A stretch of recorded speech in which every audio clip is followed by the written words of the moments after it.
Babe, huwag mo na ngang isipin ang boring mong asawa. Masyado siyang busy sa amoy isdang negosyo niya para mapansin na wala ka sa tabi niya. At saka, sa atin na ang lahat, Alejandro. Hawak na natin ang pirma niya sa deed of sale. We are finally free. Ang malutong na tawa ni Marisol ay parang matalas na kutsilyong humiwa sa katahimikan ng gabi sa gitna ng dagat. Sa labas ng pinto ng marangyang cabin ng yate, nakatayo si Talia. Nanginginig ang kanyang mga kamay habang maingat na hawak ang isang palayok ng sarsyadong isda.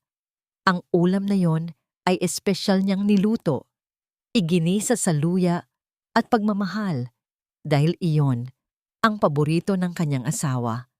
Iyon ang sorpresa niya para sa kanilang ika-10 anibersaryo. Nagmaneho siya ng maliit na ghe.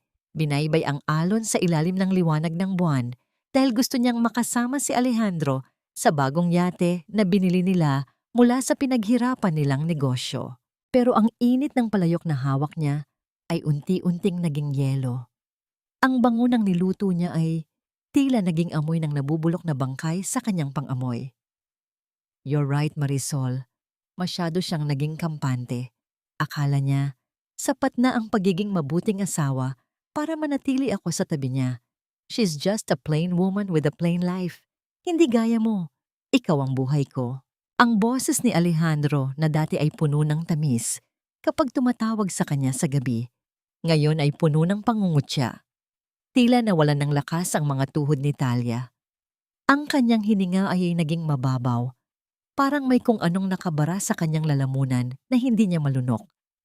Hindi siya makasigaw. Ang kanyang puso ay tumitibok ng mabilis. Bawat pintig ay parang martilyong dumudurog sa kanyang dibdib. Dahan-dahang lumuwag ang kapit niya sa palayok. Ang lalaking kinalimutan niya ang sariling mga pangarap para suportahan. Ang lalaking pinagkatiwalaan niya ng lahat ng dokumento ng kanilang ari-arian ay ang lalaki ring pumatay sa kanyang pagkatao sa loob lamang ng ilang pangungusap. Napansin na lamang niya ang pagdaloy ng mainit na likido sa kanyang mga pisngi. Hindi iyon ang sarsa ng kanyang niluto, kundi ang mga luhang puno ng pait. Sa loob ng cabin, narinig niya ang tunog ng baso na nag-uumpugan. Isang toast para sa kanilang tagumpay.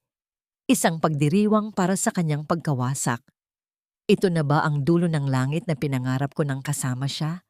O simula pa lamang ng impyernong hindi ko inakalang darating? Dahan-dahang bumukas ang pinto.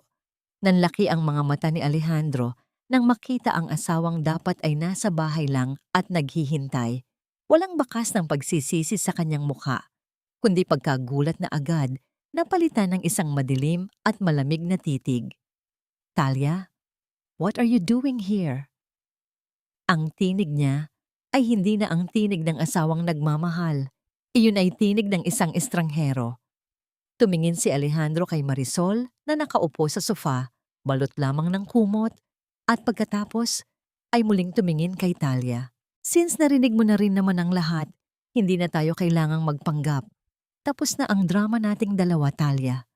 You have served your purpose. Lumapit si Alejandro kay Talia. Ang bawat hakbang nito ay parang kulog na nagpapayanig sa mundo ng babae.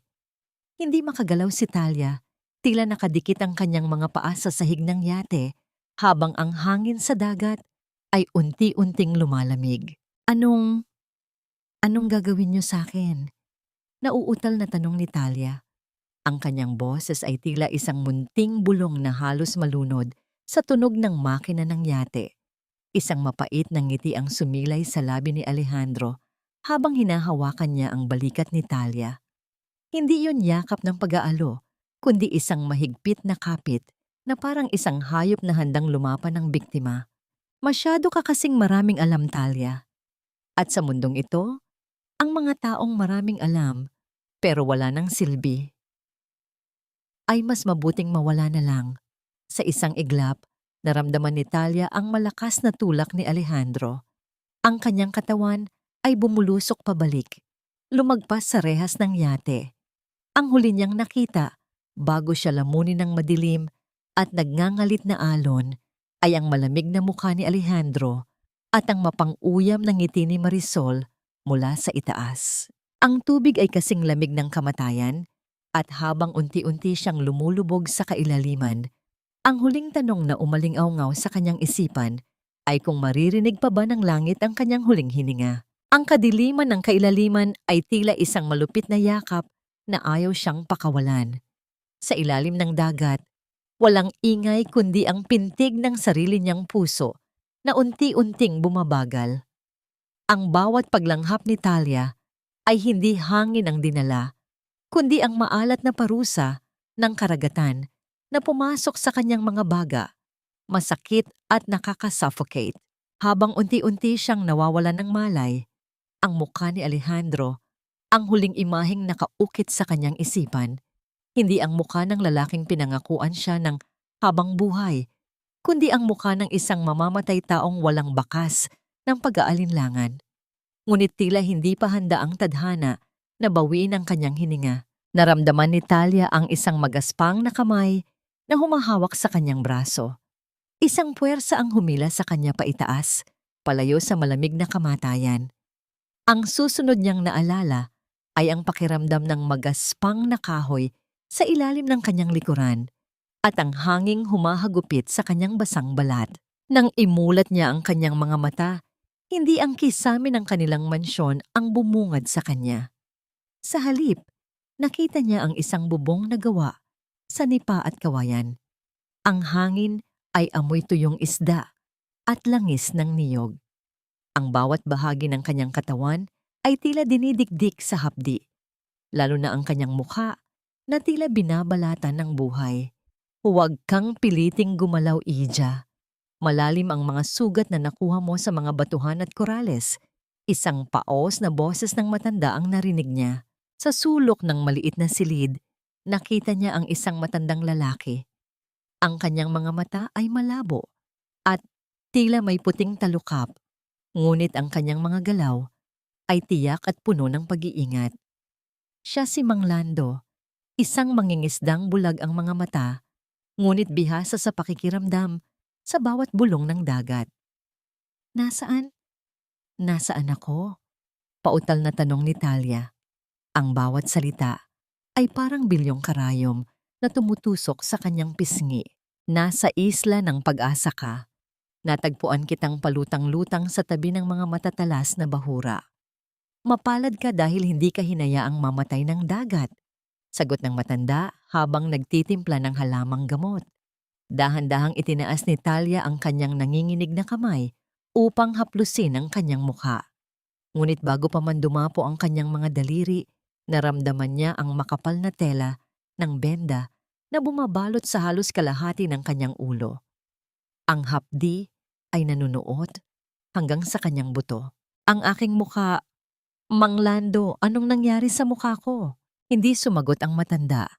Sa halip ay iniabot nito ang isang maliit na piraso ng basag na salamin. Sa ilalim ng munting liwanag ng gasera, tiningnan ni Talia ang kanyang refleksyon. Mula sa ilalim ng mga benda, nakita niya ang mga bakas ng matatalas na korales na humiwas sa kanyang dating makinis na balat. Ang kanyang kagandahan, ang mukhang minahal ni Alejandro, ay wala na. Napalitan ito ng isang madilim at pulang peklat na tila isang mapa ng kanyang pagkakasawi. Isang gabi, habang nakahiga sa banig, narinig ni Talia ang isang lumang radyo na binuksan ni Mang Lando sa kabilang silid. Isang balita ang bumasag sa katahimikan ng gabi. Boses yon ni Doña Imelda, ang kanyang biyanan. Napakasakit para sa aming pamilya ang ginawa ni Talia. Wika ng matandang babae sa radyo. Ang boses nito ay puno ng pekeng pait at luha. Matapos namin siyang ituring na tunay na anak, ninakawan niya kami at sumama sa ibang lalaki. Iniwan niya ang aking anak na si Alejandro na wasak ang puso. Ngunit sa kabila ng lahat, ipinagdarasal pa rin namin ang kanyang kaligtasan. Nasaan man siyang lupalop ng mundo ngayon. Napako si Talia sa kanyang kinatatayuan. Ang galit na kanina ay isang munting ningas lamang, ay biglang naging isang dambuhalang apoy na sumunog sa kanyang buong pagkatao. Hindi lang siya pinatay ni Alejandro, kundi nilason din ng pamilya nito ang kanyang dangal sa harap ng buong mundo. Ginawa siyang kriminal ng mga taong pinag-alayan niya ng buhay. Tumingin si Talia sa labas, sa madilim at nagngangalit na dagat. Ang dating takot sa kanyang mga mata ay napalitan ng isang malamig at matalim na determinasyon. Kung ang Talia na kilala nila ay patay na, kung ang Talia na mapagmahal ay nilamon na ng alon, isang bagong babae ang isisilang mula sa mga sugat na ito. Akala niyo ba ay ganoon lang kadali ang lahat? Bulong ni Talia sa hangin. Ang kanyang boses ay kasing talas ng mga korales na sumira sa kanyang mukha. Magbabayad kayo sa bawat luhang pumatak, sa bawat sugat sa aking balat, at sa bawat kasinungalingang binitawan nyo. Sisiguraduhin kong lulunurin kayo ng sarili ninyong mga alon. Ngunit paano siya babalik sa isang mundong naniniwalang siya ay isang magnanakaw? Lalo na't ang tanging mukhang kilala nila ay isa ng alaala. Sa loob ng marangyang mansyon ng mga Villafuerte, ang amoy ng mamahaling insenso ay humahalos sa amoy ng mga sariwang bulaklak na puti. Nakasuot ng itim na damit si Doña Imelda. Ang kanyang muka ay tila isang imahen ng kalituhan at pait, habang taimtim na nagdarasal sa harap ng kanilang altar. Ang bawat butil ng kanyang rosaryo ay dumadaan sa kanyang mga daliri na tila isang bilang ng mga lihim na tanging siya lang ang nakakaalam. Diyos ko, patawarin mo po ang kaluluwa ng babaeng yon sa kanyang mga kasalanan. Gabayan mo po ang aking anak sa gitna ng kanyang pagdadalamhati. Bulong ni Imelda, ngunit ang kanyang mga mata ay nanatiling tuyo at malamig. Bumukas ang pinto at pumasok si Alejandro. Hawak niya ang isang baso ng alak. Ang kanyang mga mata ay mapula at malalim ang iniisip. Tumingin siya sa kanyang ina. Pagkatapos ay sa bakanting upuan kung saan dating nakaupo si Talia tuwing hapunan. Ma'am, kailangan ba talaga nating gawin ang lahat ng ito? Ang mga misa, ang mga panalangin, alam nating lahat ang totoo. Paos na wika ni Alejandro. Tumayo si Imelda at dahan-dahang lumapit sa kanyang anak. Hinawakan niya ang pisngi ni Alejandro. Ang kanyang haplos ay tila isang malambot na bitag. Alejandro, anak, hindi lang ito tungkol sa atin. Tungkol ito sa dangal ng pamilya Villafuerte. Gusto mo bang malaman ng buong bayan na ang asawa mo ay pinagtaksilan ka? O mas mabuting isipin nilang siya ang may utang na loob sa atin at siya ang tumakas? Ang katotohanan ay kung ano ang pinaniniwalaan ng mga tao, hindi ang tunay na nangyari. Pagkaraan ng ilang sandali, lumabas si Imelda sa balkonahe ng mansyon upang harapin ang mga trabahador ng kanilang kumpanya ng asinan at pangisdaan. Ang mga mukha ng mga manggagawa ay puno ng pag-aalala at kalituhan. Mahal nila si Talia dahil ito ang palaging nakikinig sa kanilang mga hinaing. Mga kasama, panimula ni Imelda, ang kanyang boses ay nanginginig sa kunwaring emosyon. Alam kong masakit ang balitang iniwan tayo ni Talia. Hindi lang ang pera ng kumpanya ang kinuha niya, kundi pati na rin ang tiwalang ibinigay namin sa kanya. Matapos namin siyang hanguin sa hirap, matapos namin siyang ituring na tunay na kapamilya, ganoon na lang ang igaganti niya. Siya ay may malaking utang na loob sa pamilya Villafuerte, ngunit mas pinili niyang sundin ang kanyang makasariling pagnanasa. Maririnig ang mga bulungan sa paligid. May mga umiiling, may mga nakayuko. Ginamit ni Imelda ang pinakamabisang sandata sa kulturang Pilipino, ang utang na loob. Pinagmukha niyang isang ingrata at makasalanan si Talia sa mata ng mga taong dati ay tinitingala ang babae. Ngunit huwag kayong mag-alala. Pagpapatuloy ni Imelda habang pinupunasan ng isang luhang hindi naman talaga pumatak. Kami ni Alejandro ay narito para itama ang lahat. Hindi namin kayo pababayaan basta't mananatili ang inyong katapatan sa amin. Huwag ninyong tularan ang taong mas pinili ang sariling kaligayahan kaysa sa kanyang tungkulin. Sa isang sulok, nakatayo si Marisol, Pinapanood ang bawat galaw ni Imelda. May isang mapait na ngiti sa kanyang mga labi. Alam niyang ang matandang babae ay isang dalubhasa sa pagmamanipula at alam din niyang sa sandaling wala na si Talia sa eksena, siya na ang susunod na reyna ng mansyong yon. Nang matapos ang pagtitipon, bumalik si Imelda sa loob ng kanyang opisina. Ngunit bago pa man siya makaupo, tumunog ang kanyang telepono. Isang hindi kilalang numero ang lumitaw sa screen. Dahan-dahan niyang sinagot ang tawag. Isang boses ng lalaki ang narinig niya sa kabilang linya, mababa at tila nagbabanta. Doña Imelda, naniniwala ba talaga kayong ang dagat ay marunong magtago ng lihim habang buhay? May nakakita sa nangyari sa yate noong gabing iyon at naniniwala akong mas mahal ang halaga ng katotohanan kaysa sa anumang donasyong ibinibigay nyo sa simbahan. Nanigas ang buong katawan ni Imelda. Ang baso ng tubig na hawak niya ay dahan-dahang nanginig sa kanyang mga kamay hanggang sa marinig ang malakas na pagbagsak nito sa sahig at ang pagkalat ng mga piraso ng bubog sa kanyang paanan. Sino ito? Anong kailangan mo? Tanong ni Imelda. Ang kanyang boses ay puno ng takot na sinubukan niyang itago. Ngunit ang tanging naririnig niya sa kabilang linya ay ang tunog ng hangin at ang tila malakas na hininga ng dagat bago maputol ang tawag. Aha! Bawat gabi sa isla ng Pag-asa ay tila isang walang katapusang pakikipagtuos sa sarili. Ang hapdi ng mga peklat sa mukha ni Talia ay hindi lamang dahil sa alat ng dagat, kundi dahil sa bawat alaala ng pagtataksil na patuloy na kumakapit sa kanyang balat. Habang ang mga sugat sa kanyang katawan ay unti-unting naghihilom, ang butas sa kanyang puso ay lalong lumalalim at nagiging madilim. Isang hapon, habang ang araw ay dahan-dahang lumulubog at nagkukulay dugo ang langit, kinuha ni Talia ang isang lumang gunting mula sa munting gamit ni Mang Lando. Tumayo siya sa harap ng isang basag na salamin. Ang mahaba at kulay tabakong buhok na dati ay hinahaplos ni Alejandro nang may pagmamahal ay nakalugay sa kanyang mga balikat. Ito ang buhok na sinasabi ng kanyang asawa na pinakamagandang hiyas na suot niya. Walang pag-aalinlangan, naramdaman ang malamig na talim ng gunting sa kanyang leeg. Ang bawat gupit ay tila isang paghihiwalay sa nakaraan. Ang mahahabang hibla ng buhok ay dahan-dahang nahuhulog sa sahig na kawayan. Walang tunog. Parang mga dahon ng isang patay na puno. Hindi siya umiiyak.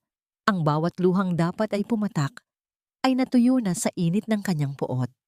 Ang Talia na kilala ninyo ay wala na. Bulong niya sa kanyang refleksyon. Inilibing na siya ng mga alon. Ginamit niya ang natitirang buhok upang takpan ang kalahati ng kanyang mukha, ang bahaging naging tahanan ng malalalim na peklat. Sa ilalim ng makapal na bangs at ng naniningkit na mga mata, isang bagong anyo ang lumitaw. Hindi na siya ang magandang asawa ng isang negosyante. Siya na ngayon si Lina, isang babaeng tila binugbog ng tadhana, isang aninong handang magtago sa dilim. Bago umalis ng isla, hinarap niya si Mang Lando. Ang matanda ay tila nararamdaman ang bigat ng hangin sa paligid ng babae. Ija, ang puot ay parang apoy sa loob ng kawayan. Kapag hindi mo ito pinatay, ikaw ang unang matutupok. Babala ng matanda. Salamat sa lahat, Mang Lando. Pero ang apoy na ito, ang tanging dahilan kung bakit pa ako humihinga. Sagot ni Talia na ngayon ay si Lina na. Dala ang isang maliit na bag at ang kanyang bagong pagkakakilanlan. Muling tinapak ni Lina ang lupain kung saan siya itinuring na basura. Hindi siya dumiretso sa pulisya, hindi siya humingi ng tulong sa mga kaibigan. Alam niyang sa mundong binuo ni na Imelda at Alejandro, ang katarungan ay nabibili at ang katotohanan ay madaling baluktutin. Kailangan niyang pasukin ang kuta ng kaaway mula sa pinakamababang pintuan. Nakarating siya sa tapat ng dambuhalang gate ng mansyon ng mga Villafuerte. Ang bakal na gate ay tila mga pangil ng isang halimaw na handang lumamon sa kanya. Nakita niya ang isang karatula na nakasabit sa gilid. Wanted, stay in maid. Huminga siya ng malalim. Ang kanyang puso ay tumitibok ng may kakaibang ritmo. Isang ritmo ng digmaan. Inayos niya ang kanyang buhok upang masiguradong walang makakakita sa kanyang peklat. Yumuko siya, ginawang mabigat ang kanyang bawat hakbang at pinagmukhang kaawa-awa ang kanyang sarili. Nang tumunog ang kampana ng gate, isang gwardiya ang lumapit at tiningnan siya mula ulo hanggang paa. "Anong kailangan mo?"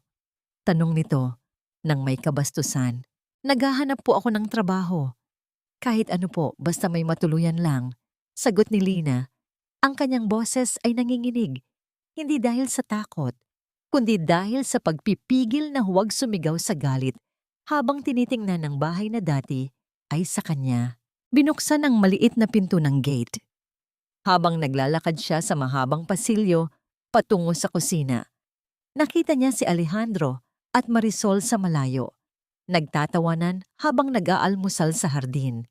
Ang tawa ni Marisol ay umalingaw-ngaw sa paligid, tila isang paalala na ang lahat ng pag-aari ni Talia ay nasa kamay na ng iba. Hihinto na ba ang tibok ng puso niya sa sobrang sakit? O ito na ang simula ng kanyang pinakahihintay na pagkakataon upang makita ang kanilang pagbagsak ng malapitan? Ayusin mo ang pagkakayuko mo, Lina. Sa bahay na ito, ang mga katulong ay hindi tumitingin ng diretso sa mata ng kanilang mga amo. Intindihin mo na isang malaking pabor ang ginagawa namin sa pagtanggap sa isang tulad mong may kapansanan sa muka. Ang boses ni Marisol ay matalas at puno ng pagmamalaki. Habang nakaupo siya sa gitna ng sala, humihigop ng mamahaling tsaa mula sa isang tasa na dati ay paborito ni Talia. Nakatayo sa kanyang harapan si Lina. Ang kanyang mga mata ay nakapako sa makintab na sahig na siya mismo ang nagpunas kanina. Ang bawat salita ni Marisol ay tila isang hagupit ng latigo, ngunit nanatiling tahimik si Lina. Ang kanyang buhok ay nakalaylay, sapat na upang itago ang mapulang peklat na tanda ng kanyang muling pagsilang mula sa dagat. "Opo, senyora, maraming salamat po sa pagkakataon," sagot ni Lina. Ang kanyang tinig ay malamig at walang emosyon. Sa mga sandaling iyon, ang tanging naririnig sa malawak na sala ay ang tunog ng pagtama ng kutsara sa tasa ng tsa, isang regular at nakakabinging ritmo sa gitna ng katahimikan. Napansin ni Lina ang suot ni Marisol, isang kwintas na ginto na may disenyong shell, ang huling regalong ibinigay ng mga magulang ni Talia sa kanya bago sila pumanaw. Ang makita ang kanyang pinakamahalagang alaala sa leeg ng babaeng sumira sa kanyang buhay ay tila isang saksak sa kanyang dibdib na unti-unting pinipitpit ang kanyang hininga nang biglang bumukas ang pinto ng opisina at lumabas si Alejandro. Naramdaman ni Lina ang biglang pagtigil ng mundo. Ang bawat hibla ng kanyang kalamnan ay nanigas. Narito ang lalaking nagtulak sa kanya sa kamatayan, nakasuot ng mamahaling barong, tila walang bakas ng gabi ng krimen sa kanyang mukha.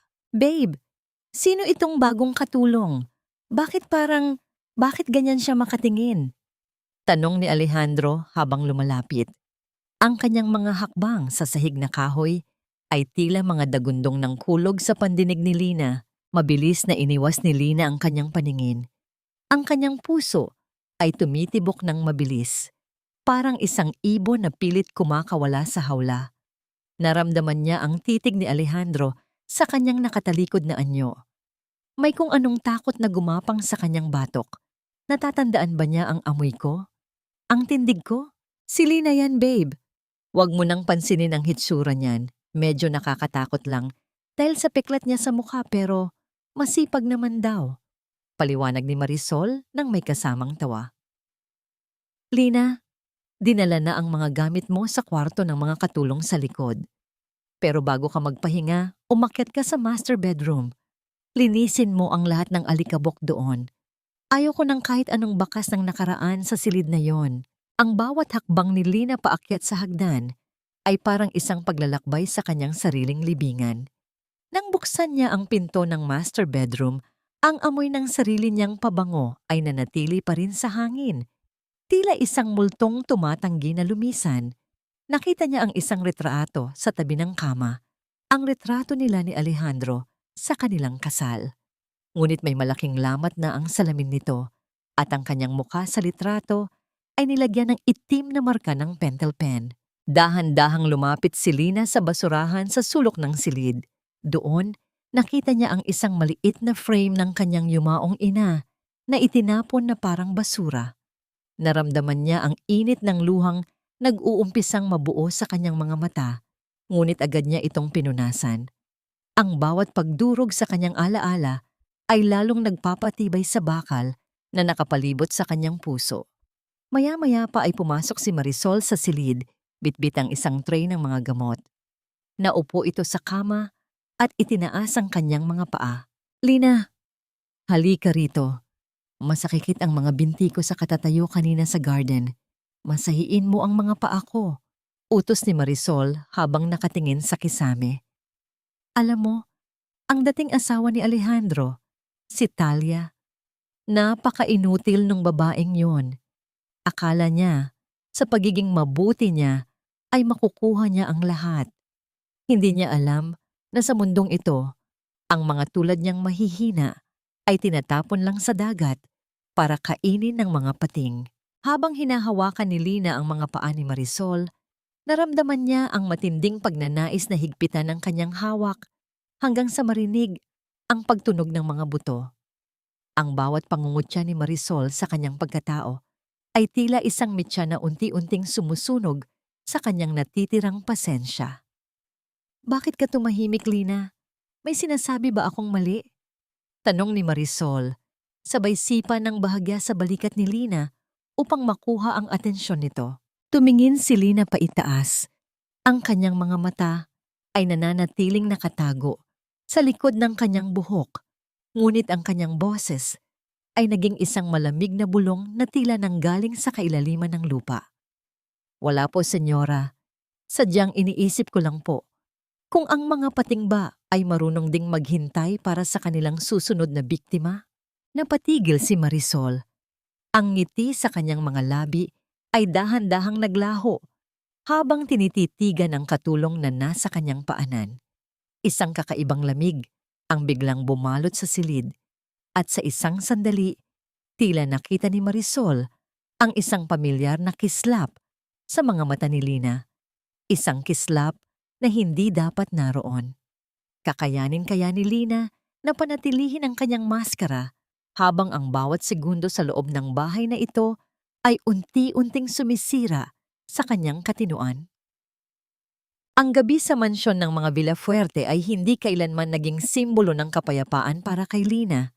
Sa halip, ang bawat paglubog ng araw ay hudyat ng pagsisimula ng kanyang lihim na paniningil sa dilim. Habang ang buong bahay ay natutulog, ang kanyang mga hakbang ay tila mga aninong dumudulas sa makinis na sahig. Walang ingay, walang bakas, ngunit puno ng panganib.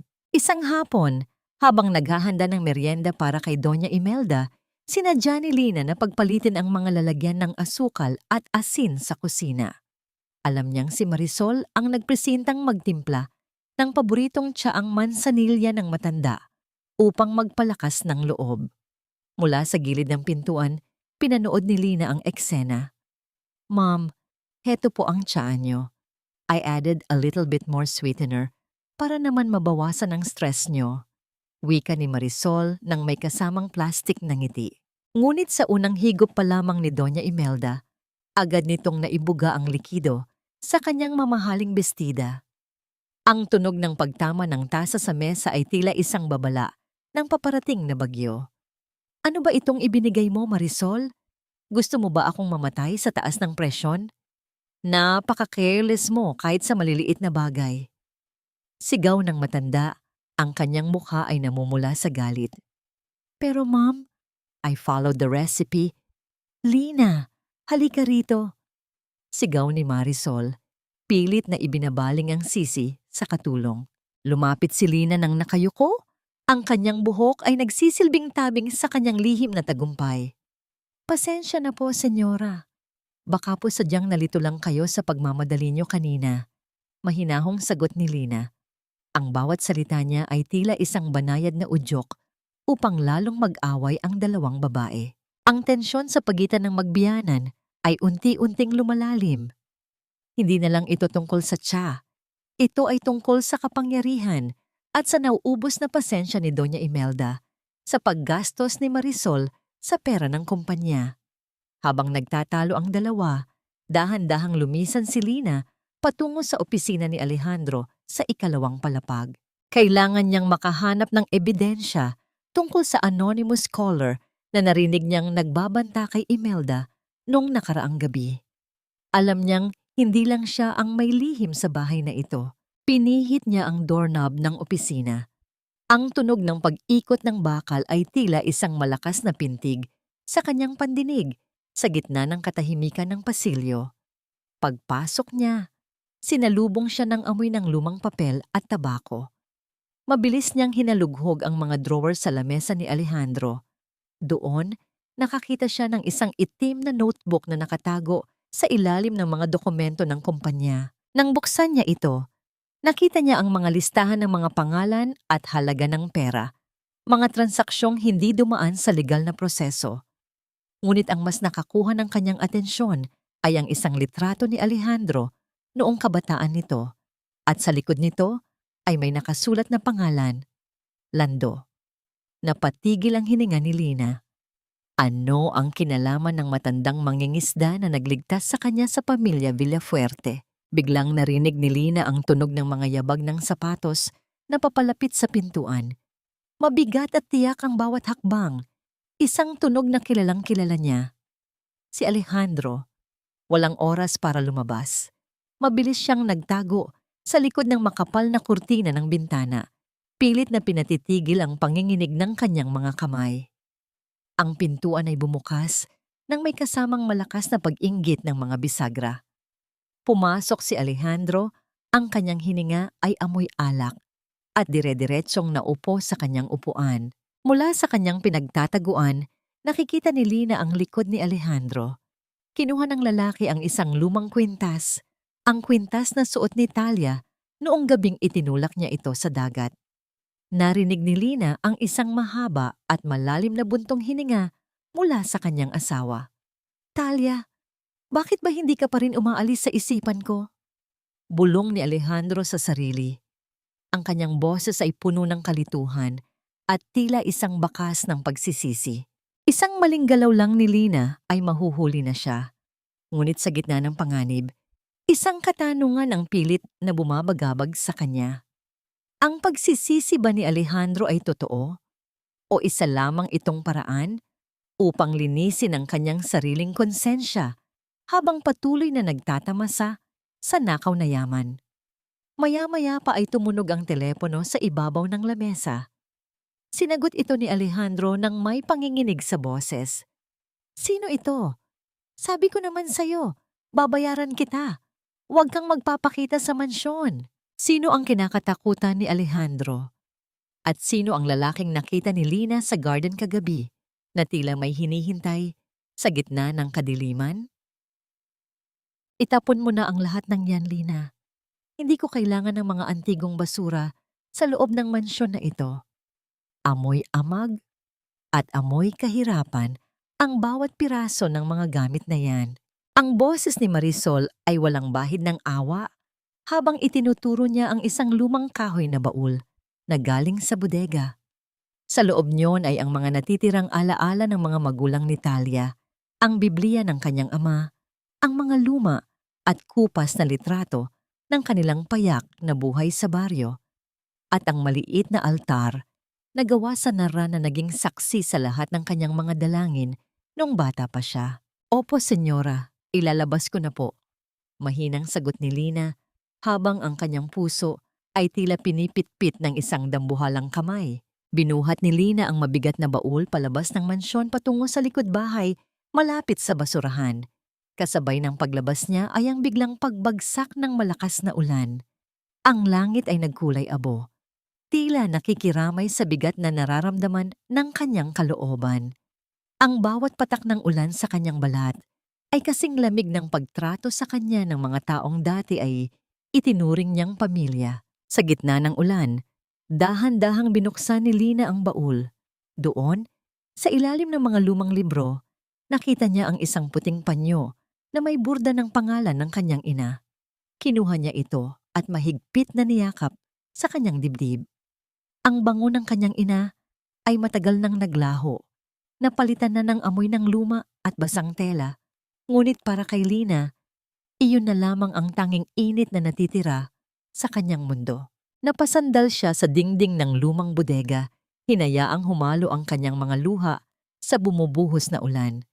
Ang kanyang mga balikat ay nanginginig, hindi dahil sa lamig, kundi dahil sa matinding pait na kinikimkim niya sa loob ng mahabang panahon.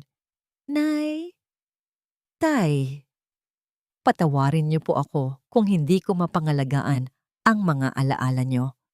Bulong niya sa gitna ng hagulhol na walang tunog. Ngunit sa gitna ng kanyang pagdadalamhati, napansin ni Lina ang isang bagay.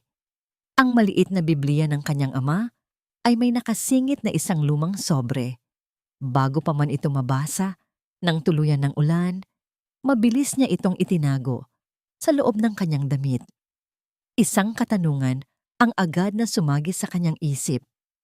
Ito na ba ang nawawalang testamento ng kanyang ama na matagal nang hinahanap ng kanilang pamilya? Pinunasan ni Lina ang kanyang mukha at inayos ang kanyang buhok upang muling itago ang peklat na tanda ng kanyang pagdurusa. Pabalik na sana siya sa loob ng mansyon nang marinig niya ang boses ni Marisol mula sa bukas na bintana ng silid kainan. Alejandro, huwag ka nang mag-alinlangan. Ang Raran Sanho, Coral Reef, sa inyong baryo ay isang gintong pagkakataon. Isang kumpanya mula sa labas ng bansa ang handang magbayad ng milyon-milyon para gawin itong isang eksklusibong resort. Isipin mo, hindi na natin kailangan ang maliit na kita mula sa mga mangingisdang iyon. Pero Marisol, iyon ang tanging ikinabubuhay ng mga tao doon. At alam mong pag-aari iyon ng pamilya ni Talia. Hindi natin basta-basta maibebenta ang lupang yon nang walang tamang dokumento. Sagot ni Alejandro, bagaman halata sa kanyang boses ang tukso ng salapi. Dokumento? Nakalimutan mo na ba? Patay na si Talia. At sa mata ng batas, ikaw ang tagapagmana ng lahat. Bukas na bukas, pirmahan mo na ang kasunduan. Sisirain natin ang mga batuhan na yan para magtayo ng paraiso na para lang sa atin. Nanigas ang buong katawan ni Lina sa kanyang kinatatayuan. Ang Raran Sanho, ang puso ng kanyang kinagisnang baryo, ang lugar kung saan siya iniligtas ng dagat, ay balak sirain ng mga taong pumatay sa kanya. Ang galit na kanina ay luhang dumadaloy ay biglang naging yelo sa kanyang mga ugat. Hindi lang buhay at dangal ang kinuha nila sa kanya. Ngayon, pati ang kinabukasan ng kanyang mga kababayan ay balak nilang nakawin. Habang naglalakad si Lina, pabalik sa kanyang madilim na silid sa likod bahay, isang pangako ang binitawan niya sa bawat patak ng ulan. Hindi niya hahayaang maging matagumpay ang kasamaan. Ngunit paano niya mapipigilan ang pagpirma sa kasunduan kung siya ay isa lamang hamak na katulong na walang boses at walang mukha sa harap ng batas? At ano ang nilalaman ng sobrang nahanap niya sa Biblia na tila isang huling hininga ng katotohanan mula sa kanyang ama? Ang bawat hakbang ni Lina palabas ng bakuran ng mansyon sa ilalim ng madilim na langit ay tila isang pagtakas mula sa isang malupit na bilangguan. Hawak niya sa loob ng kanyang manipis na jacket ang sobrang nakuha niya sa Biblia ng kanyang ama. Ang papel na yon ay tila nag-aapoy sa kanyang dibdib, isang paalala na mayroon siyang sandata na hindi alam ng mga Villafuerte. Sa isang maliit at lumang opisina sa bayan, kung saan ang amoy ng lumang libro at kape ay nananaig sa hangin, naghihintay ang isang lalaking magiging susi sa kanyang muling pagbangon. Si Attorney Robles ay hindi isang karaniwang abogado. Siya ang batang naging scholar ng pamilya ni Talia, ang anak ng isang mangingisda na nangakong gagamitin ng batas para sa mga taong walang boses. Nang pumasok si Lina, hindi agad siya nakilala ng abogado. Ang suot niyang luma at maluwag na damit, ang buhok na nakatakip sa kalahati ng mukha, at ang pagyuko ng kanyang ulo ay sapat na upang itago ang kanyang tunay na pagkatao. Ngunit nang ilapag ni Lina ang sobre sa ibabaw ng lamesang kahoy, tila huminto ang pag-ikot ng mundo sa loob ng silid. "Sino ka? At saan mo nakuha ang dokumentong ito?" Tanong ni Attorney Robles. Ang kanyang boses ay puno ng pagtataka at kaba. Dahan-dahang iniangat ni Lina ang kanyang paningin. Sa ilalim ng malamlam na liwanag ng bumbilya, hinawi niya ang buhok na nakatakip sa kanyang peklat. Nakita niya ang paglaki ng mga mata ng abogado, ang pagbitiw nito sa hawak na panulat, at ang unti-unting pagkakakilanlan na sumisibol sa kanyang muka. "Talia, ikaw ba talaga yan?" Bulong ng abogado, tila hindi makapaniwala sa nakikita. "Ang Talia na kilala mo ay namatay na sa dagat, Attorney Robles. Ang kaharap mo ngayon ay ang babaeng binuo ng puot at ng pagnanais na makuha ang katarungan." Malamig na sagot ni Lina. Binasa ni Attorney Robles ang nilalaman ng sobre. Iyon ay isang lihim na kasunduan at isang testamento na nagpapatunay na ang Raran Sanho ay hindi kailanman maaaring ibenta ni Alejandro dahil ito ay nakapangalan sa isang foundation para sa mga mangingisda at si Talia ang nag-iisang tagapangalaga nito. Isang malaking bitag ang inihahanda ni Lina para sa mga Villafuerte. "Tutulungan kita, Talia. Hindi lang dahil sa utang na loob ko sa iyong pamilya, kundi dahil kailangang magbayad ang mga taong naniniwalang sila ang may-ari ng buhay ng iba." Wika ni Attorney Robles. Dito naganap ang isang sandali na matagal nang hindi naramdaman ni Lina. Dahan-dahang hinawakan ni Attorney Robles ang nanginginig na kamay ni Lina. Hindi iyon ang marahas na pagkakahawak ni Alejandro, kundi isang haplos na puno ng pag-aalaga at katapatan. Naramdaman ni Lina ang init na dumaloy sa kanyang mga daliri. Isang pakiramdam na tila muli siyang kinikilala bilang isang tao, hindi bilang isang katulong o isang biktima. "Hindi ka na nag-iisa sa labang ito, Talia.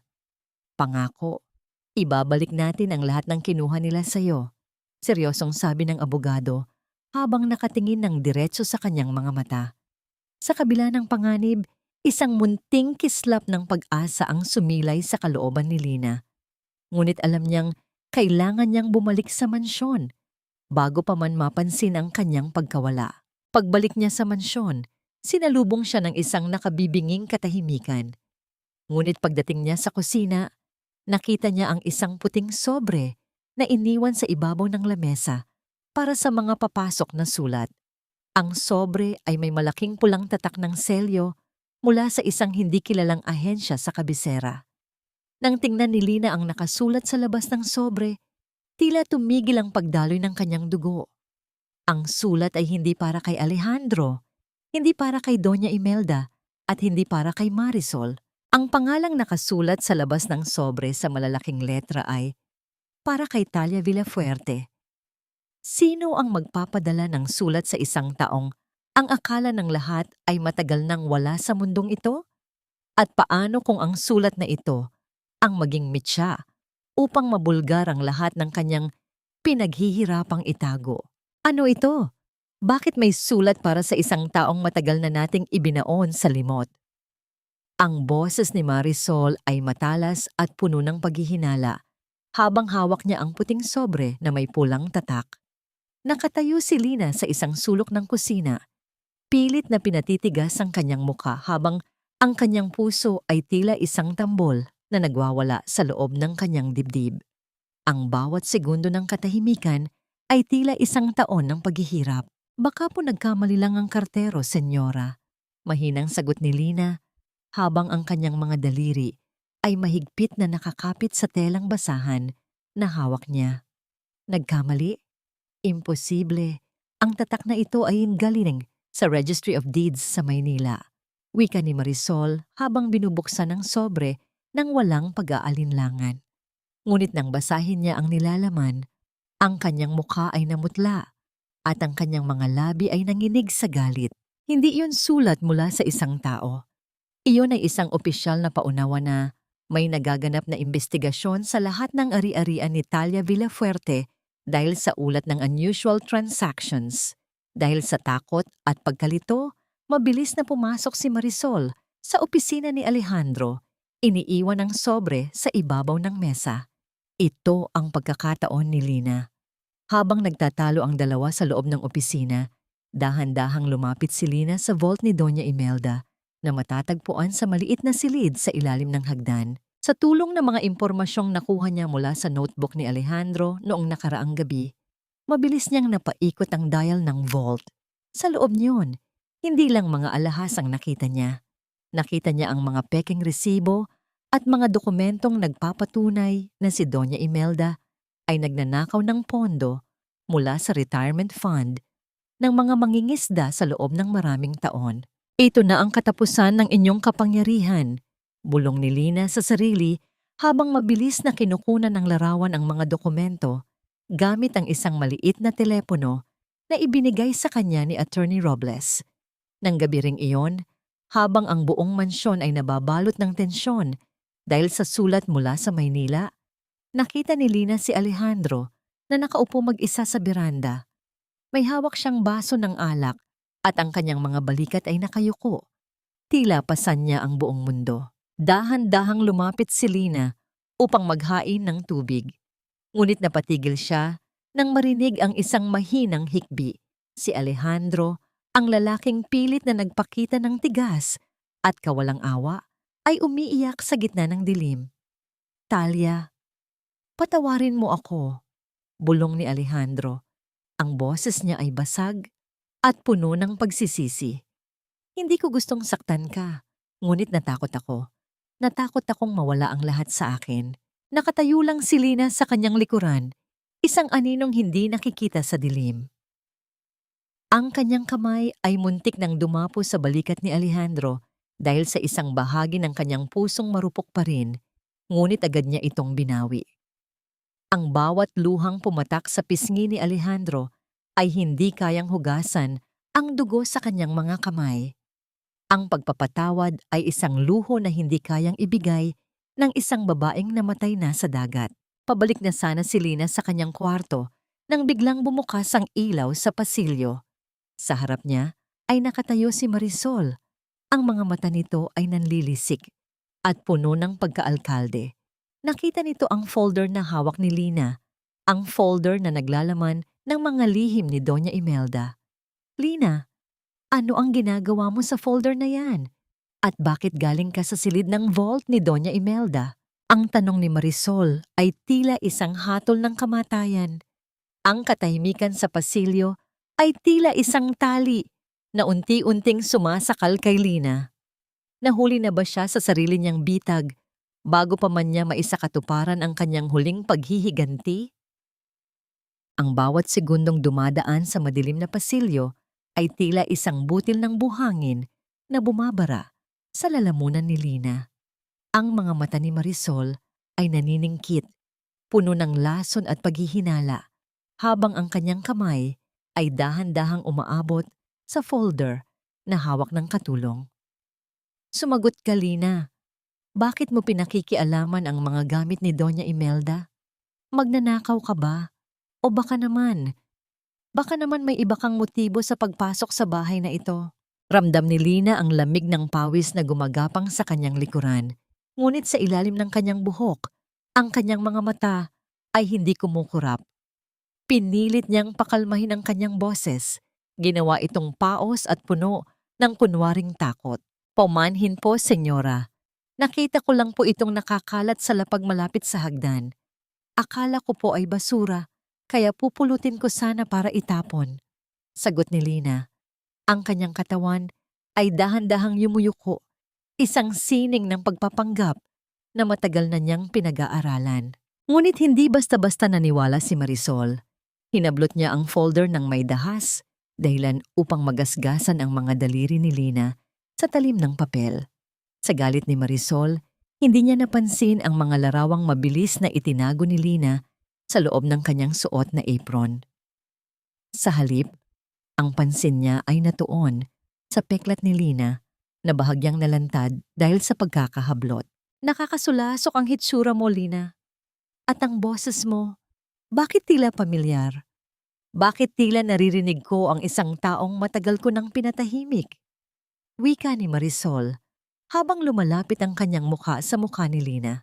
Sa isang biglaang bugso ng galit at paranoia, hinila ni Marisol si Lina patungo sa likod bahay, sa dako kung saan naroon ang lumang bodega at ang mga gamit na ipinatapon niya kanina. Ang ulan ay tumigil na, ngunit ang lupa ay basa pa rin at maputik. Doon, nakita nila ang lumang altar na gawa sa Nara, ang huling alaala ng mga magulang ni Talia. Ayaw ko ng mga bakas ng multo sa bahay na ito. Sigaw ni Marisol. Kinuha niya ang isang mabigat na piraso ng bakal at buong lakas na inihampas sa maliit na altar. Ang bawat tunog ng pagkabali ng kahoy ay tila isang saksak sa puso ni Lina.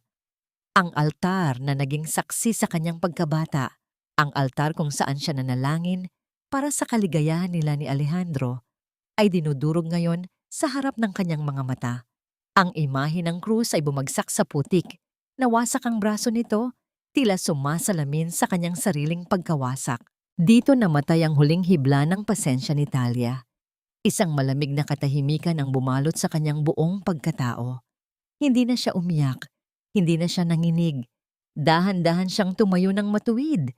Ang kanyang likuran ay hindi na nakayuko at ang kanyang mga mata ay tumitig ng diretso sa nagngangalit na mukha ni Marisol. Lina, bakit ka tumayo ng ganyan? Bumalik ka sa pagkakayuko. Utos ni Marisol, ngunit may bakas na ng kaba sa kanyang tinig. Huminga ng malalim si Lina. Kinuha niya ang isang maliit at basag na piraso ng Nara mula sa putikan, ang bahagi ng altar na may nakaukit na maliit na bituin. Hinawakan niya ito ng mahigpit hanggang sa bumaon ang kalyo sa kanyang palad. Ito ang kanyang golden moment. Ang sandaling naramdaman niya ang init ng kanyang ama at ang tapang ng kanyang ina na dumadaloy sa kanyang mga ugat. Senyora, wika ni Lina, ang kanyang boses ay hindi na pautal-utal. Iyon ay naging isang tinig na kasing talas ng labaha at kasing lamig ng kailaliman ng dagat. Maari niyo pong durugin ang kahoy, maari niyo pong sunugin ang mga alaala. Ngunit ang katotohanan ay parang tubig sa dagat. Gaano niyo man ito piliting pigilin. Lagi itong makakahanap ng paraan upang lumabas. Napaatras si Marisol. Ang kanyang mukha ay namutla, ang kanyang mga mata ay nanlaki sa sindak. Sa ilalim ng malamlam na ilaw ng bakuran, ang kalahating mukha ni Lina na may peklat ay tila naging isang imahe ng kamatayan na naniningil. Sino? Sino ka ba talaga? Bakit ganyan ka makatingin? Lina, anong kinalaman mo kay Talia? Ang nanginginig na tanong ni Marisol habang humahawak sa kanyang dibdib. Sa gitna ng tensyon, biglang tumunog ang intercom sa labas ng gate. Isang boses ng lalaki ang umalingaw-ngaw. Magandang gabi. Narito po ang delivery para kay Talia Villafuerte, isang legal na subpoena mula sa korte. Ang pangalang iyon ay tila isang sumpa na bumasag sa huling katinoan ni Marisol at sa sandaling iyon, ang maskara ni Lina ay dahan-dahang nalalaglag, ngunit hindi dahil sa aksidente, kundi dahil handa na siyang ipakita sa kanila ang halimaw na sila mismo ang lumikha. Babe, ano na ang gagawin natin? Frozen na ang lahat ng accounts natin. Ni hindi ko na magamit ang credit card ko para pambayad sa salon. Ang matinis na boses ni Marisol ay umalingaw-ngaw sa buong sala. Tila isang sirang plaka na paulit-ulit na humihiwa sa katinuan ni Alejandro. Nakaupo ang lalaki sa kanyang paboritong upuan. Ang kanyang mga kamay ay nakabaon sa kanyang buhok. At ang kanyang mukha ay tila tumanda ng 10 taon sa loob lamang ng isang gabi. Ang subpoena na nasa ibabaw ng mesa ay tila isang hatol ng kamatayan na nakatitig sa kanya. Tumahimik ka, Marisol. Hindi mo ba nakikita? May nagmamanman sa atin. May nakakaalam sa lahat. Sigaw ni Alejandro. Ang kanyang boses ay puno ng takot at pagkalito. Sa gitna ng kanilang pagtatalo, dahan-dahang pumasok si Lina, bitbit ang isang tray ng mainit na kape. Ang kanyang bawat galaw ay kalmado, tila isang payapang dagat, bago ang dambuhalang sakuna. Ibinaba niya ang tray ng walang tunog, ang kanyang mga mata ay nanatiling nakapako sa sahig. Senyor Alejandro, pasensya na po sa pakikialam. Mahinang simula ni Lina. Ang kanyang boses ay tila isang bulong ng tukso. Narinig ko po ang inyong problema. Noong nagtatrabaho po ako sa Maynila, may nakilala po akong isang mayamang negosyante. Isang matandang byuda na naghahanap ng malaking lupain sa probinsya para sa kanyang mga resort. Baka po matulungan niya kayo. Napatigil ang dalawa. Tumingin si Alejandro kay Lina. Ang kanyang mga mata ay naghahanap ng pag-asa sa gitna ng desperasyon. Negosyante? Sino? Bakit siya tutulong sa amin? Interesado po siya sa mga lupain sa baybayin, lalo na po yung may mga batuhan. Naghahanap siya ng mabilisang transaksyon, basta't kumpleto ang mga papeles. Ayaw niya po nang dumadaan sa maraming tao, mas gusto niya ang diretsong usapan. Pagpapatuloy ni Lina, ito ang investor's trap. Ginamit ni Lina ang katusuhan ni Attorney Robles upang bumuo ng isang pekeng korporasyon sa ibang bansa.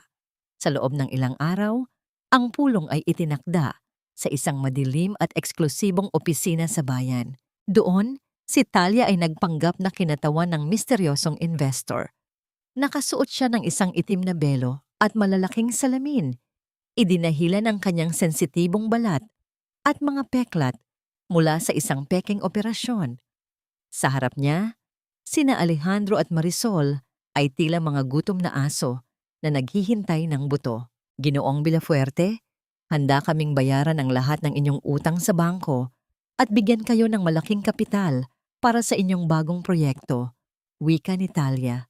Ang kanyang boses ay binago niya ng bahagya, ginawang mas malalim at mas seryoso.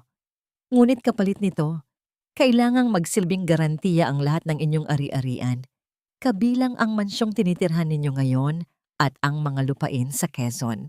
Babe! Pirmahan mo na! Ito na lang ang tanging paraan para mabawi natin ang lahat. Pagpupumilit ni Marisol, ang kanyang kasakiman ay lalong naging bulag sa harap ng mga dokumentong may nakasulat na malalaking halaga ng pera. Dahan-dahang kinuha ni Alejandro ang panulat.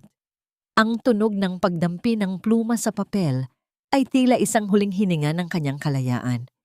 Isang pirma, isang desisyon, isang pagkakamali na hindi na kailanman mababawi. Salamat sa inyong tiwala, Ginoo. Wika ni Talia habang kinukuha ang mga papeles. Mula sa sandaling ito, ang lahat ng inyong kapalaran ay nasa ilalim na ng aming pangangalaga. Nang makalabas sila sa opisina, isang matamis at malamig na tagumpay ang naramdaman ni Talia sa ilalim ng kanyang belo. Hindi alam ni Alejandro na ang pinirmahan niya ay hindi isang kasunduan ng pamumuhunan, kundi isang deed of transfer na magbibigay ng kapangyarihan sa kumpanya ni Talia na bawin ang lahat sa oras na mabigo silang bayaran ng unang installment. Isang installment na alam ni Talia na hindi nila kailanman mababayaran dahil ang kanilang mga accounts ay tuluyan ng isasara sa susunod na oras. Pagbalik nila sa mansyon, sinalubong sila ni Doña Imelda na tila nakakita ng multo. Hawak nito ang telepono. Ang kanyang kamay ay nanginginig ng husto. Alejandro, ang bangko. Tumawag ang bangko. Pautal-utal na wika ng matanda. Bakit, ma'am? Nabayaran na ba? Tanong ni Alejandro nang may kasamang ngiti. Hindi. Sinasabi nila na ang lahat ng ari-arian natin, ang bahay na ito, ay hindi na sa atin. May nagreklamo ng fraudulent ownership. At ang kumpanyang kapipirma mo lang, sinasabi nila na isa itong dummy corporation na pagmamay-ari ng isang taong hindi natin kilala. Ang ngiti sa labi ni Alejandro ay dahan-dahang naglaho, napalitan ng isang nakabibinging takot. Sa isang sulok, Nakatayo si Lina. Tahimik na pinapanood ang pagguho ng kahariang itinayo sa kasinungalingan. May problema po ba, senyor? Tanong ni Lina. Ang kanyang boses ay puno ng kunwaring pag-aalala. Ngunit sa kanyang kalooban, ang bawat hiyaw ng desperasyon ni na Alejandro ay tila isang magandang musika sa kanyang pandinig. Ito na ba ang dulo ng kanilang yaman? O simula pa lamang ng mas malalim na paghihirap na inihanda ni Talia para sa kanila? Ang bawat sulok ng mansyon ng mga Villafuerte na dati ay nagniningning sa liwanag ng mga kristal na chandelier ay nabalot ngayon ng isang nakabibinging kadiliman. Dahil sa hindi nabayarang mga bill at sa pagkaka-freeze ng lahat ng kanilang ari-arian, ang kuryente ay tuluyan ng pinutol. Ang katahimikan sa loob ng bahay ay tila isang buhay na nilalang na dahan-dahang sumasakal sa mga taong naiwan sa loob nito. Kasalanan mo ito, Alejandro. Kung hindi ka naging desperado sa pera, hindi tayo maloloko ng investor na yon. Ikaw ang lalaki. Pero bakit napakabobo mo? Ang sigaw ni Marisol ay umalingaw-ngaw sa malawak na sala. Ang bawat salita ay puno ng lason at panunumbat. Nakaupo siya sa sahig. Ang kanyang mamahaling bestida ay nadudumihan na ng alikabok habang hawak ang isang kandila na ang liwanag ay tila sumasayaw sa takot. Ako pa ang bobo. Sino ba ang nagpumilit na pirmahan ko ang kontratang yon? Ikaw ang gahaman, Marisol. Ikaw ang nagtulak sa akin na gawin ang lahat ng ito para lang mapanatili mo ang marangyang buhay mo. Ganti ni Alejandro. Ang kanyang boses ay basag, puno ng poot sa sarili at sa babaeng dati ay sinasamba niya. Sa gitna ng kanilang pagtatalo, isang mahina at hirap na paghinga ang narinig mula sa mahabang sofa. Si Doña Imelda ay nakahiga doon. Ang kanyang mukha ay maputla at tila naging papel sa sobrang nipis. Ang kanyang kamay ay nakahawak ng mahigpit sa kanyang dibdib. Ang bawat pintig ng kanyang puso ay tila isang mabigat na pasanin. Tigil! Tumigil na kayo! Pautal-utal na wika ng matanda. Ngunit walang nakikinig sa kanya. Ang mag-asawa ay tila mga asong ulol na nagkakagatan dahil sa isang buto na wala na roon. Sa isang sulok ng kusina, nakatayo si Lina. Pinapanood niya ang pagguho ng mga Villafuerte nang may malamig na mata. Isang hakbang, dalawang hakbang, ang kanyang mga yabag sa sahig ay hindi naririnig dahil sa ingay ng pag-aaway ni na Alejandro. Nakita niya ang mga ibang katulong na dahan-dahang nag-iimpake ng kanilang mga gamit. Aalis na kami, Lina. Wala nang pambayad dito. Wala na ring pagkain. Sumama ka na sa amin habang may pagkakataon pa. Bulong ng isang kasamahan sa kanya. Salamat. Pero may tatapusin pa ako rito. Mahinang sagot ni Lina. Pinanood niyang umalis ang mga katulong isa-isa. Hanggang sa siya na lamang ang tanging aninong natira sa loob ng naghihingalong mansyon. Lumapit si Lina kay Doña Imelda. Sa gitna ng dilim, ang anino ni Lina ay tumabing sa mukha ng matanda. Naramdaman ni Imelda ang isang malamig na presensya sa kanyang tabi. Dahan-dahang iminulat ng matanda ang kanyang mga mata at nakita ang isang babaeng nakatayo ng matuwid. Hindi na nakayuko, hindi na mukhang kaawa-awa. Lina, ang gamot ko, bulong ni Imelda. Ngunit sa halip na gamot, isang baso ng malamig na tubig lamang ang inilagay ni Lina sa lamesa sa tabi nito. Masyado na pong huli para sa gamot, Doña Imelda. Ang sakit niyo po ay hindi na kayang pagalingin ng chemical. Ang tawag po dyan ay karma. Sa kabilang bahagi ng mansyon, pumasok si Marisol sa kwarto ng mga katulong sa likod bahay. Dahil sa matinding paranoia, iniisip niyang may ninakaw si Lina sa kanya na pwedeng ibenta para magkapera. Hinalughog niya ang maliit na kama ni Lina, itinapon ang mga unan hanggang sa may makita siyang isang maliit na kahon na nakatago sa ilalim ng sahig na kawayan. Nang buksan ni Marisol ang kahon, tila tumigil ang pag-ikot ng kanyang mundo. Sa loob niyon ay ang video recorder na galing sa yate.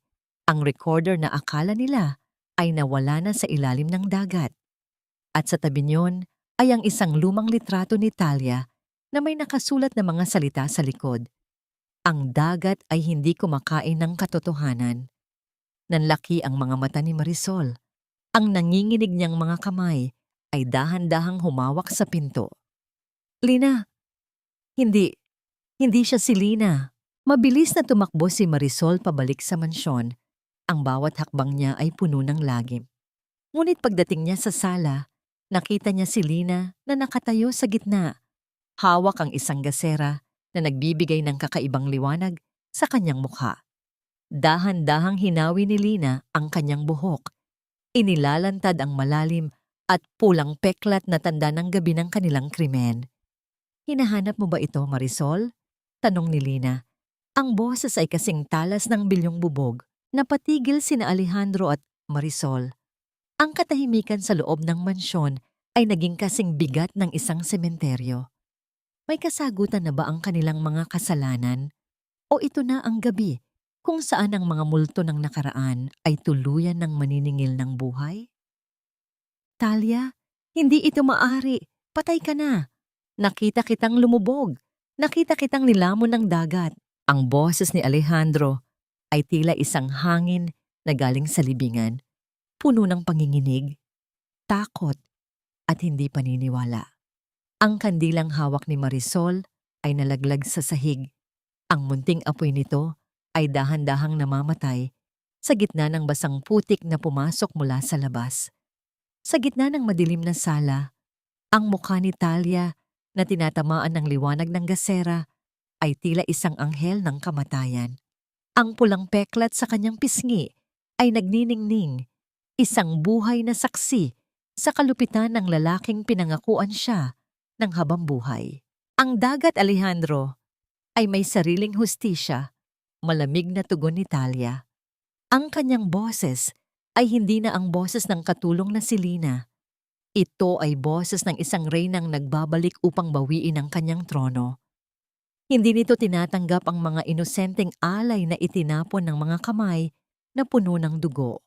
Biglang bumukas ang dambuhalang pinto ng mansyon, ngunit hindi ito ang kuryenteng bumalik. Ang buong paligid ay nabalot ng nakasisilaw na puting liwanag mula sa mga camera flash at malalaking spotlight ng mga mamamahayag. Pumasok si Attorney Robles, kasunod ang mga tauhan ng National Bureau of Investigation at isang kawan ng mga reporter na handang i-broadcast ang pinakamalaking iskandalo sa kasaysayan ng lalawigan. Ginoong Alejandro Villafuerte at Ginang Marisol, narito kami para isilbi ang warrant of arrest para sa tangkang pagpatay, falsification of public documents at malakihang pandaraya. Malakas na pahayag ng isang opisyal. Sa likuran nila, ang isang malaking screen na dala ng mga tauhan ni Attorney Robles ay biglang nagpakita ng isang imahe. Ang video mula sa recorder na nahanap ni Marisol ay nagsimulang tumakbo. Malinaw na malinaw ang boses ni Alejandro. Since narinig mo na rin naman ang lahat, hindi na tayo kailangang magpanggap. Tapos na ang drama nating dalawa, Talia. At ang kasunod ay ang malakas na pagtulak niya sa kanyang asawa patungo sa madilim na kailaliman. Ang mga flash ng kamera ay tila mga kidlat na walang tigil sa pagtama sa namumutlang mukha ni Marisol. Sinubukan niyang takpan ang kanyang mukha, pilit na nagtatago sa likod ni Alejandro, ngunit wala na siyang mapagtataguan. Ang bawat reporter ay naguunahan sa pagkuha ng anggulo ng misteryosong katulong na ngayon ay nakatayo ng buong dangal sa harap ng lahat. Talia, mag-usap tayo. Patawarin mo ako, nabigla lang ako noon. Mahal kita, Talia. Pagsusumamo ni Alejandro habang lumuluhod sa harap ng kanyang asawa. Ang kanyang mga luha ay mabilis na dumadaloy, ngunit para kay Talia, ang mga yon ay kasing pait ng tubig alat na pumatay sa kanyang lumang pagkatao. Dahan-dahang lumapit si Talia kay Alejandro. Yumuko siya ng bahagya upang pantayan ang mukha ng lalaki, sapat na upang maramdaman ni Alejandro ang malamig na hininga ng babaeng pinagtaksilan niya. Mahal mo ako, bulong ni Talia, sapat na upang marinig ng mga mikroponong nakapalibot sa kanila. Ang pag-ibig ay hindi pumapatay, Alejandro. Ang pag-ibig ay hindi nagnanakaw ng dangal. Ang mahal mo ay ang yaman ko, ang pangalan ko, at ang kapangyarihang ibinigay ko sa'yo. Ngunit ngayon, wala ka ng kahit ano. Tumayo ng tuwid si Talia at tumingin sa mga kamera. Ako si Talia Villafuerte. Akala ng lahat ay isa akong alaala na lamang. Ngunit nagbalik ako para patunayan na ang katotohanan, gaano man ito ibaon sa ilalim ng dagat, ay laging lulutang upang maningil. Habang pinoposasa ng mga pulis si Alejandro at kinalakaladkad palabas ng mansyong hindi na sa kanila, narinig ang isang matinis na tili mula sa itaas. Si Doña Imelda, na nakasaksi sa lahat mula sa pasilyo, ay dahan-dahang bumagsak sa kanyang mga tuhod. Ang kanyang mga mata ay nananatiling nakatitig sa kanyang anak, na ngayon ay itinuturing ng kriminal ng buong mundo. Naiwang nakatayo si Talia sa gitna ng sala, napapalibutan ng mga tao, ngunit ang kanyang paningin ay nakatuon sa malayo, sa direksyon ng dagat. Ang paghihiganti ay matamis sa unang malas, ngunit bakit tila may isang malalim na lungkot pa ring nanatili sa bawat pintig ng kanyang puso? Tapos na ang palabas ng mga Villafuerte. Ngunit ang huling harapin ni Talia at Marisol sa likod ng rehas. Ano ang huling alas na ilalabas ng babaeng sumira sa kanyang pamilya? Ang tunog ng pagbagsak ng mabigat na pintong bakal ay tila isang hatol na umalingaw-ngaw sa malamig na pasilyo ng piitan. Sa loob ng maliit at madilim na selda, nakaupo sa gilid ng simentong katres si Marisol. Wala na ang kanyang marangyang sutla, wala na ang kanyang mga alahas, at ang kanyang mukha na dati ay puno ng kolorete ay dumi at tuyong luha na lamang ang bakas. Dahan-dahang lumapit si Talia sa tapat ng rehas. Ang kanyang mga yabag ay tahimik, ngunit ang presensya niya ay sapat na upang mapatingin si Marisol nang may halong takot at matinding inggit. Sa unang pagkakataon, hindi na kailangang magtago ni Talia sa likod ng pangalang Lina. Ang kanyang buhok ay maayos na nakapusod. Inilalantad ang kanyang peklat nang walang alinlangan. Hindi mo ako mapapatawad, Talia. Ang paos na bawat ni Marisol, ang kanyang mga mata, ay nanlilisik pa rin sa gitna ng kanyang pagbagsak. Dahil sa bawat oras na titingin ka sa salamin, ako ang makikita mo. Ang bawat guhit ng peklat na yan ay alaala ng tagumpay ko sa pagkawasak ng mukha mo. Isang mapait at kalmadong ngangiti ang sumilay sa mga labi ni Talia. Nagkakamali ka, Marisol. Ang peklat na ito ay hindi alaala ng iyong tagumpay. Ito ay paalala ng aking kalakasan. Paalala ito na gaano mo man ako piliting lunurin. Ako ay marunong lumangoy pabalik sa dalampasigan. Ngunit ikaw ay malulunod sa sarili mong kasamaan sa loob ng 4 na sulok na ito. Sa kabilang selda, narinig ni Talia ang boses ni Alejandro. Talia, parang awa mo na. Iurong mo ang kaso. Nagkamali ako. Nabigla lang ako. Mahal-mahal kita. Kailangan mo ako. Hindi lumingon si Talia. Ang bawat pagsusumamo ni Alejandro ay tila isang ingay na lamang ng hangin sa kanyang pandinig. Ang lalaking dati ay sentro ng kanyang mundo ay isa na lamang estranghero na walang puwang sa kanyang kinabukasan. Ang bawat hikbi ni Alejandro ay hindi na nakakapukaw ng awa, kundi ng isang malalim na pagkapagod. Bumalik si Talia sa mansyon ng mga Villafuerte sa huling pagkakataon. Ang malaking bahay ay tila isang puntod, tahimik, madilim, at puno ng amoy ng alikabok. Sa loob ng kwarto ni Doña Imelda, nakita niya ang matanda na nakaupo sa kanyang wheelchair, nakatitig sa bakanting pader. Ang utang na loob na palagi nitong ipinupukol sa iba ay naging isang tanikala na ngayon ay pumupulupot sa sarili nitong leeg. Wala nang mga katulong na susunod sa kanyang utos, wala nang anak na magbibigay sa kanya ng dangal. Ipinagkatiwala ko sa inyo ang puso ko, bulong ni Talia sa hangin ng mansyon. Ngunit ang tanging nakuha ko ay mga sugat, Ngayon, ibinabalik ko sa inyo ang lahat ng inyong yaman na walang halaga sa harap ng hustisya. Inabot ni Talia ang mga susi ng mansyon kay Attorney Robles na naghihintay sa pintuan. Ang lahat ng ari-arian ay ibibigay sa isang foundation na tutulong sa mga biktima ng pang-aabuso at sa rehabilitasyon ng mga raransanho sa kanilang lalawigan. Wala siyang ititira para sa kanyang sarili mula sa maduming kayamanan ng mga Villafuerte. Habang naglalakad siya palabas ng gate, naramdaman ni Talia ang init ng umaga sa kanyang balat. Ang hangin na galing sa dagat ay tila tumatawag sa kanya, nag-aanyaya ng isang bagong simula.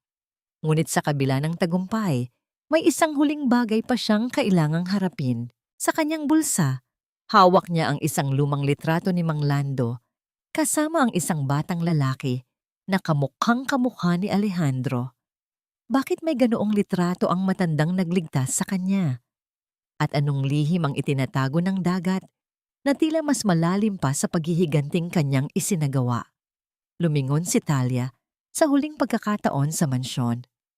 Ang bawat bintana nito ay tila mga matang nakatingin sa kanya. Nagtatanong kung makakahanap ba talaga siya ng kapayapaan matapos ang lahat ng unos. Ang bawat paghampas ng alon sa gilid ng maliit na bangka ay tila isang uyayi na nagpapatulog sa mga alaala ng puot sa puso ni Talia. Habang papalapit siya sa isla ng pag-asa, ang amoy ng alat at sariwang hangin ay tila isang gamot na humihilom sa kanyang mga sugat na hindi nakikita. Wala na ang mamahaling pabango ng lungsod. Wala na ang amoy ng alikabok ng mansyon. Dito, sa gitna ng malawak na asul na karagatan, naramdaman niya ang tunay na kalayaan. Nang tumapak ang kanyang mga paa sa maputing buhangin, nakita niya si Mang Lando na nakaupo sa tapat ng kanyang dampa, tila hinihintay ang kanyang pagbabalik. Ang matanda ay nanatiling tahimik, ang kanyang mga bulag na mata ay nakatuon sa direksyon ng hangin. "Nagbalik ka, Ija," wika ni Mang Lando. Ang kanyang boses ay may dalang kapayapaan. Dahan-dahang lumapit si Talia at kinuha ang lumang litrato mula sa kanyang bulsa. "Mang Lando, nakita ko po ito sa mansyon. Sino po ang batang ito na kasama ninyo? Bakit? Bakit kamukhang-kamukha siya ni Alejandro?" Isang malalim na buntong hininga ang pinakawalan ng matanda. Narinig ni Talia ang tunog ng pagdausdos ng mga daliri ni Mang Lando sa magaspang na kahoy ng kanyang tungkod. Ang batang iyan ay si Alejandro, pag-amin ng matanda. "Ako ang tunay na nagtatag ng negosyo ng asinan at pangisdaan na tinatamasa nila ngayon. Ngunit ang asawa ni Imelda, ang aking sariling kapatid, ay pinagtaksilan ako. Ginamit nila ang aking kabaitan upang makuha ang lahat ng dokumento at itinapon ako sa dagat upang mamatay. Akala nila ay tapos na ako, ngunit ang dagat ang nagligtas sa akin, gaya ng pagliligtas nito sa iyo." Napatigil ang hininga ni Talia. Ang utang na loob na palaging ipinagsisigawan ni Doña Imelda ay isang dambuhalang kasinungalingan. Ang kayamanan ng mga Villafuerte ay itinayo sa pagnanakaw mula sa sarili nilang dugo. Ang lahat ng paghihirap na dinanas ni Talia ay bahagi lamang ng isang madilim na siklo ng kasakiman na nagsimula pa bago siya isilang. "Ipinasa ko sa iyo ang lakas ng dagat, Talia, dahil alam kong ikaw lang ang makakatapos sa sumpang ito." Pagpapatuloy ni Mang Lando. "Tapos na po, Mang Lando," bulong ni Talia habang nakatingin sa malayo. Wala na ang mga Villafuerte. Ang mansyon ay magiging tahanan na ng mga batang ulila at ang raransanho ay protektado na ng batas para sa mga mangingisda. Sa mga sumunod na buwan, si Talia ay naging simbolo ng bagong pag-asa sa kanilang baryo. Hindi siya nanatili sa loob ng isang opisina. Sa halip, nakita siya ng mga tao na kasama ng mga mangingisda sa pagtatanim ng mga bagong korales. Ang kanyang peklat sa mukha ay hindi na itinatago ng kanyang buhok. Sa halip, ito ay naging isang medalya ng karangalan, isang tanda na ang isang babae ay maaaring mabasag, ngunit maaari ring mabuong muli ng mas matibay kaysa dati. Isang hapon, habang ang araw ay nagkukulay ginto sa abot-tanaw, nakatayo si Talia sa dalampasigan. Naramdaman niya ang malamig na tubig na dumidampi sa kanyang mga paa, tila isang pasasalamat mula sa kailaliman. Wala na siyang nararamdamang galit kapag naaalala niya sina Alejandro at Marisol. Ang tanging naroon ay ang isang malalim na katahimikan at ang pagtanggap sa kanyang bagong buhay. Naramdaman niya ang presensya ng isang tao sa kanyang likuran. Si Attorney Robles, na nakasuot ng simpleng kamiseta, ay dahan-dahang lumapit sa kanya. Hindi ito nagsalita. Sa halip ay tumayo lamang ito sa kanyang tabi. Pinapanood ang paglubog ng araw. "Ano ang susunod mong gagawin, Talia?" tanong ng abogado. Ang boses ay puno ng paghanga. "Mabubuhay, Attorney Robles," sagot ni Talia ng may ngiti. "Sa unang pagkakataon, mabubuhay ako para sa sarili ko, para sa dagat, at para sa mga taong tunay na nagmamahal sa akin." Dahan-dahang hinawakan ni Attorney Robles ang kamay ni Talia at sa pagkakataong ito, hindi binawi ng babae ang kanyang kamay. Ang haplos na yon ay hindi natanda ng paghihiganti o ng legal na alyansa, kundi isang pangako ng isang bukas na puno ng pag-asa. Ang unos ay lumipas na. Ang bawat alon na dumarating sa pampang ay hindi na nagdadala ng mga multo ng nakaraan, kundi ng mga bulong ng isang mapayapang kinabukasan. Si Talia Villafuerte, ang babaeng itinapon sa dagat upang mamatay, ay ang babae ring muling isinilang upang maging reyna ng sarili niyang tadhana. Lumipas ang isang taon na tila isang banayad na agos ng tubig. Dahan-dahang tinatangay ang mga huling bakas ng pait at dumi ng nakaraan. Ang isla ng pag-asa ay hindi na lamang isang liblib na dako sa gitna ng dagat. Ito ay naging isang paraiso ng paghilom para kay Talia at sa buong komunidad ng mga mangingisda. Sa loob ng isang maliit ngunit matatag na paaralan na itinayo ni Talia sa gilid ng dalampasigan, maririnig ang tawanan ng mga bata. Ang mga silid na ito ay pinunduhan ng foundation na nagmula sa mga na-recover na ari-arian ng mga Villafuerte. Wala na ang pangalan ng mga mapang-api sa mga gusaling ito.